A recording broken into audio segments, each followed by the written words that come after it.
while Africa sang songs of unity and danced in celebration in a quiet corner of Côte d'Ivoire, silence whispered a plot. It was May 2025. Streets across the continent were filled with flags, music parades, and hope.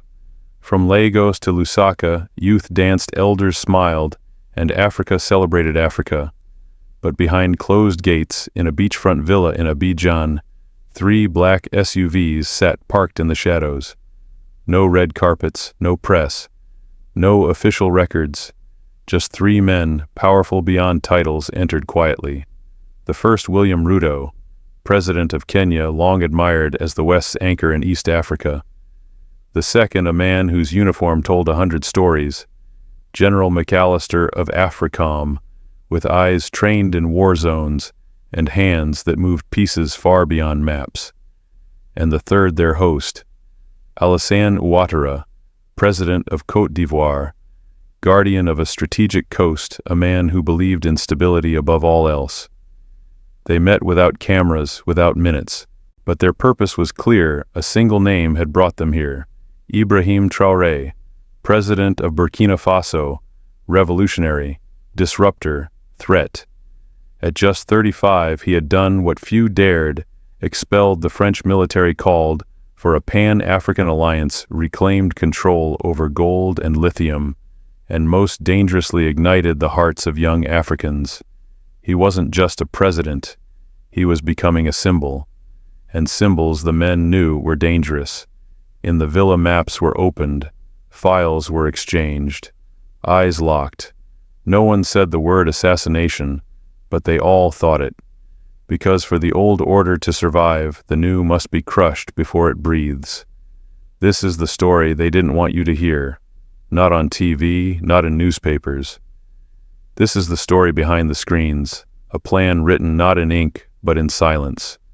A plot not against a man, but against a movement. And at the center of it all, a leader who chose to face death rather than kneel. The world wasn't afraid of Traoré because of his weapons. It was afraid because of his ideas. In a continent still recovering from the chains of colonization, Ibrahim Traoré did the unthinkable, not once, but repeatedly. First, he expelled the French military from Burkina Faso. No negotiation, no backdoor deals, just a simple truth: we no longer need foreign troops to protect our land. That single move sent shockwaves across West Africa. It wasn't just military bases being shut down. It was the first real act of post-colonial independence in decades. Then came the nationalizations. Gold mines, lithium fields, and uranium reserves, many controlled by multinational corporations, were reclaimed by the Burkina government. Billions in profits vanished overnight from French, Canadian, and American balance sheets. And worst of all, for those watching from boardrooms and bunkers, he wasn't apologetic. He was proud. In every speech, he didn't just speak for Burkina Faso. He spoke to the whole continent. Stop begging, stop waiting. We are our own salvation. Crowds chanted his name, not out of fear, but love. Students wore his image on t-shirts. Rappers quoted his speeches in their verses. From Nairobi to Bamako, WhatsApp groups buzzed with clips of Traoré declaring, "The land is ours. The resources are ours. Let us govern without puppeteers." Western diplomats tried to reframe him as a populist, a puppet of Russia, an unstable young soldier. But something was different. Traoré wasn't just defying geopolitics. He was inspiring a cultural shift. And that is far harder to fight. Because when a young generation starts to believe deeply, emotionally, defiantly, that dignity is worth more than aid, then control slips away.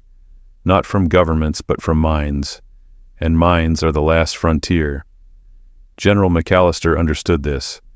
To him, the risk wasn't Traoré's weapons. It was his words.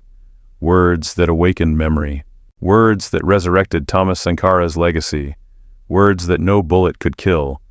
In diplomacy, silence often speaks louder than speeches. And in Abidjan, silence was deafening. May 2025.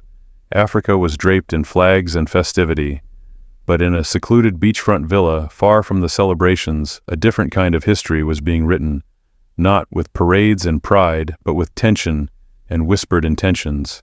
3 men, 1 agenda, no signatures. William Ruto stepped out of the SUV first.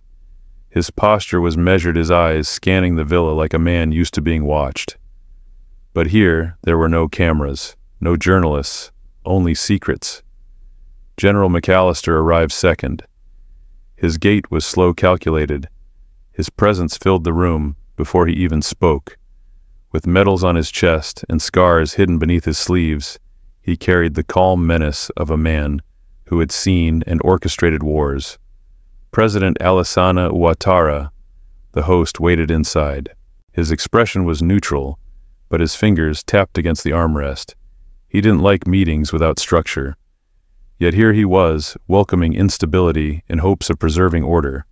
No staff, no translators. Just a round table, a locked room, and the Atlantic Ocean whispering just beyond the windows. They began with no introductions. McAllister placed a thick folder on the table. Inside, satellite photos, intercepted communications, and political analyses, pages and pages dedicated to one man. Ibrahim Traoré. He's not a rebel, he's a catalyst, McAllister said, voice cold but firm. And catalysts are unpredictable. Ouattara frowned. He destabilizes everything, our currency, our alliances, even our youth. Ruto remained quiet, flipping through the documents. There were photos of rallies, videos of speeches, reports on mining nationalizations, and worst of all, maps of youth networks growing across Africa inspired by Traoré's defiance. He's making nationalism fashionable again, Ruto finally said. McAllister nodded. And if we wait, we'll have 5 more like him by the end of the year. They discussed sanctions, information warfare, isolation tactics. But sanctions won't stop a man who wears the same boots every day, Ruto added. He doesn't need our banks. He has his people. Silence. Then McAllister leaned in. We need an event, not a war. Something surgical, quiet, but final. He opened a smaller black case. A holographic map projected onto the table showing Traoré's travel patterns. 1 red dot blinked near Kaya rural unguarded perfect. No official involvement, McAllister said. Outsourced, disguised, deniable. Ruto exhaled. If this leaks, we're finished. Not just politically, morally. That's why it won't leak, McAllister said. Because we won't exist in the story. The 3 men stared at the red dot. Operation codename Sahel Night. And in that silent moment, without raising their voices, they decided the fate of a man who had dared to dream too loud. They called it Operation Sahel Night. But it was never about the Sahel. It was about fear. Fear that a young man in military boots could unravel decades of influence. Fear that dignity, once awakened, could spread faster than aid. At precisely 03:17 a.m. in the cool, dark hours before dawn, the plan would unfold like a ghost, silent, surgical, and deniable. McAllister laid it out with military precision. A mercenary team, 10 men drawn from a private security company based in Chad, formerly unconnected to the U.S. or any Western state. All former special forces now operating in the gray zones of war, not quite soldiers, not quite criminals. They'll wear no insignia, no flags, no identities, McAllister explained. If captured, they'll be labeled rogue anti-terror units operating under Burkina's own chaotic interior ministry.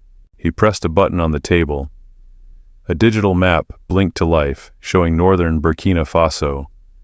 A red dot marked the kill zone between Kaya and Barcelona, an area Traoré often visited unescorted, claiming he wanted to stay close to the people. Timing is everything, McAllister said. We strike during a routine village visit where he travels light. They would use a decoy, a fake humanitarian alert in a nearby village, drawing Traoré into the open.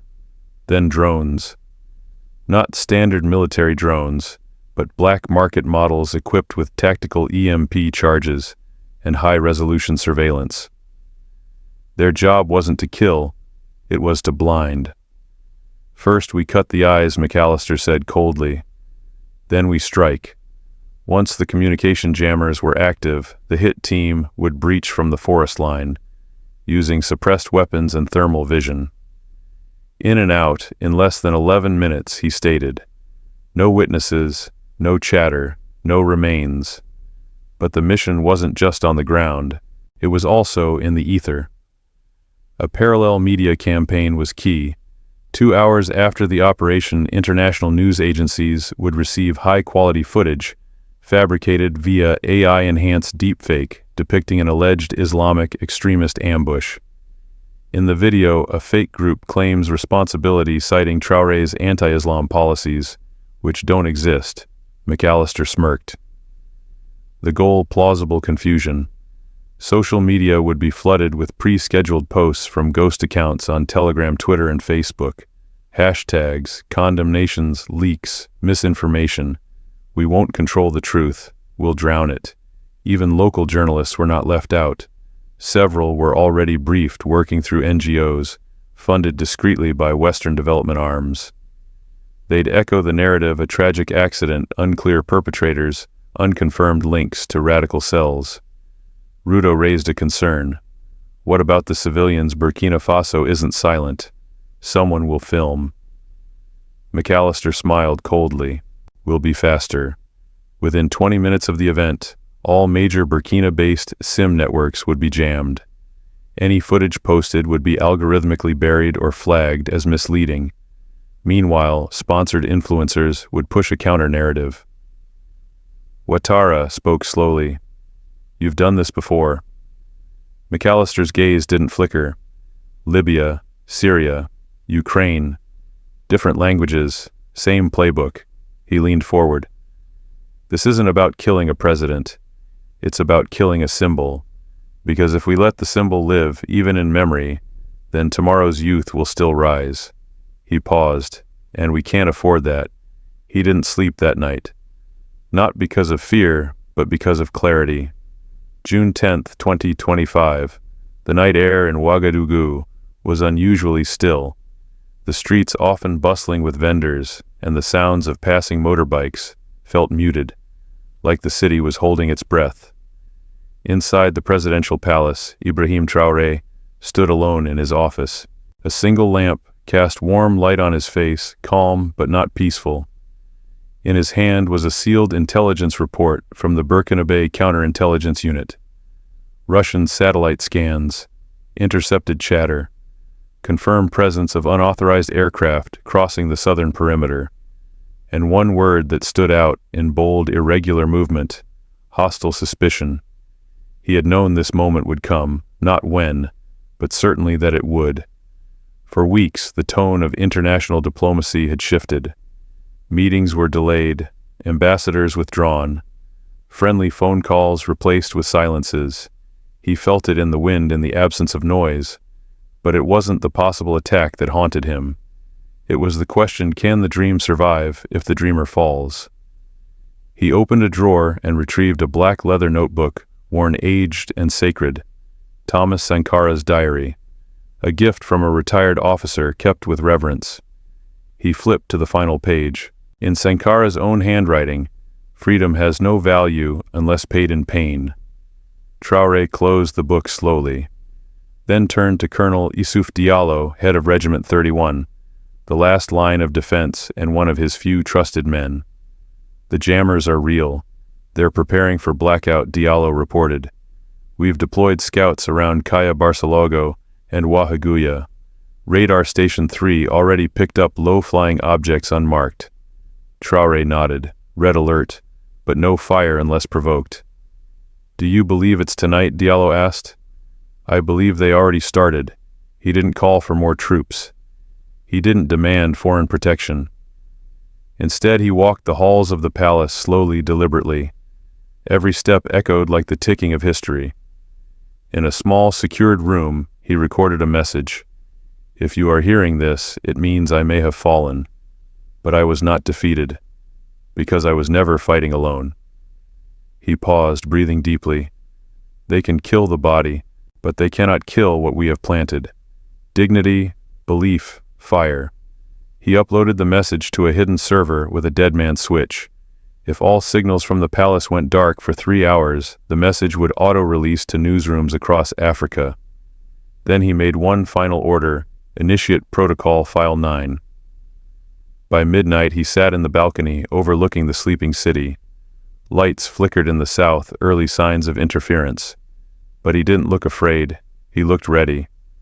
Colonel Diallo joined him with a tablet showing thermal activity, multiple heat signatures approaching Kaya's forest belt. "You should go underground now," Diallo urged. "I will," Traoré replied. But he didn't move yet. He gazed into the dark horizon. Then, almost whispering, "Let them come. I've already planted the next generation." 3:00 a.m., the city held its breath.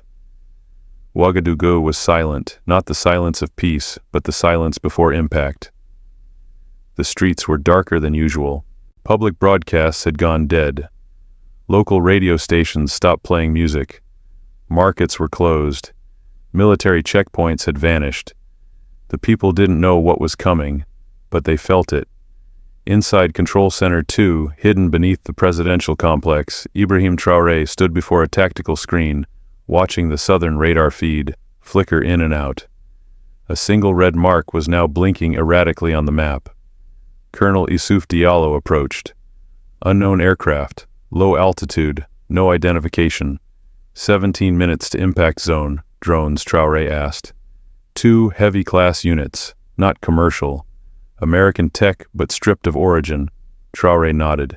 Activate low altitude batteries, protocol red. No open fire until breach. Diallo hesitated. If they deploy jammers, we'll lose internal comms in less than 60 seconds. I know, Traoré replied calmly. That's why we'll move ahead of them. He turned to his aide, upload File 9 to Ghana and Niger servers. If we lose signal for 3 hours, activate all channels. The aide obeyed without question. Everyone in that room knew what File 9 meant. It wasn't just a farewell video. It was a manifesto, a final speech, a trigger. The first sound wasn't gunfire. It was the wind howling through the palace windows. Then the city's southern sky lit up brief like lightning. The drones had arrived. Within seconds, Radar Station 3 was disabled. Jammer pulses followed. All government communications were cut. But Regiment 31 was already moving. Below the city, hidden tunnels designed in Traoré's first months of office came alive. From manholes, empty vendor stalls, and water systems, elite soldiers emerged silently, surrounding key perimeter zones. And then silence again. The attack team arrived at the western compound gate at 3:14 a.m., cloaked, moving swiftly in 2 black armored vehicles. What they didn't know, 17 minutes earlier, scouts from Regiment 31, disguised as mechanics and beggars, had spotted them from rooftops. Traoré's trap had already sprung. Beneath the soil, 5 elite snipers lay in wait, their thermal sights locked onto the advancing vehicles. The first explosion came from inside the attackers' own ranks. A planted mole detonated a silent flash charge, blinding the driver. Then all hell broke loose. The entire western compound lit up in chaos. Suppressed gunfire echoed. Smoke grenades burst, but it wasn't Regiment 31 that fell. It was the mercenaries, disoriented, outflanked, betrayed. By 3:18 a.m. comms in Paris, Washington and Nairobi buzzed with a chilling phrase, coup failed. He's not there. Traoré had vanished, his bedroom untouched, his jacket still hanging, his office map open, his pen still warm. No blood, no body, just a silence filled with strategy. By 3:30 a.m., international media began releasing deepfake footage of Traoré's assassination. But the image didn't match eyewitness reports. And more importantly, there was no proof, no body, no claim. Social media erupted, whereas Traoré trended across the continent. At 4:15 a.m., a scrambled voice broke into local radio frequencies. If you're hearing this, I am not dead. I just needed them to believe it. I'm a child of Africa, and on the night of June 11th, I didn't lose a president, I lost a symbol. Not one elected by ballots. but one who emerged from dust, silence, and defiance. They said he was too young, too radical, too naive. And yet when the raid failed and the truth couldn't be buried, the youth of a continent marched not because they were ordered, but because something deep inside them had been awakened. Not fear, but memory. Traoré became more than a man that night. He became a mirror of who we used to be before we were taught to kneel, a reflection of what we could be if we dared to stand. In Nairobi and Dakar, in Bamako and Johannesburg, young people lit candles, not for mourning but for vigilance. Handwritten signs filled the streets. You can kill a man, but not an idea. He lives in us. And in Ghana, a small YouTube channel leaked a pre-recorded video of Traoré. He was calm, clear-eyed, wearing the same worn uniform. He looked straight into the lens and said, "If you are watching this, it means they tried. Maybe they succeeded. But I want you to remember one thing: I am not your leader. I am your echo. I was never here to be followed. I was here to remind you of who you are." He paused. Africa will not be free when the West allows it. Africa will be free when we stop waiting for permission. We live in a world of distractions, of trending dances, 15-second opinions, and empty headlines. But in between all that noise, something real happened. A young man stood up not for power but for dignity, and when the world tried to erase him, it did the opposite. It carved him into memory. Now it's on us, not to mourn, but to carry his words into classrooms, carry his defiance into conversations, carry his hope into elections, into policies, into dreams, because they may try again, to distort, to bribe, to divide, to distract. But we have seen the light, and once you see it, you can't unsee it. This video is not a tribute, it is a warning, it is a torch. If you are a young African, this is your time, not to shout, but to build, not to follow, but to lead. Remember, they fear us not when we riot, but when we organize, not when we react, but when we strategize. Share this story, tell it again, tell it better. Write it in songs, in poetry, on the walls of classrooms, because history only belongs to those brave enough to write it. And if Traoré truly fell, then let us ensure he never fell in vain. I am proud to be African, not because of what the world says about us, but because of what I know to be true. Africa is not just a place on the map. It is rhythm, it is color, it is resistance, it is rebirth. We are the sound of the talking drum echoing through the night. We are the griots who remember every name, every struggle, every victory. We are the children of soil that gave the world its first humans. We are the descendants of builders of pyramids, of empires of dreams carved in stone. And though colonization tried to erase us, though maps were redrawn languages, forbidden flags imposed, we remain, we rise. Not in shame, but in pride. Because our scars are not signs of defeat, they are proof that we survived. And survival is no small thing. Africa is not poor. Africa is plundered.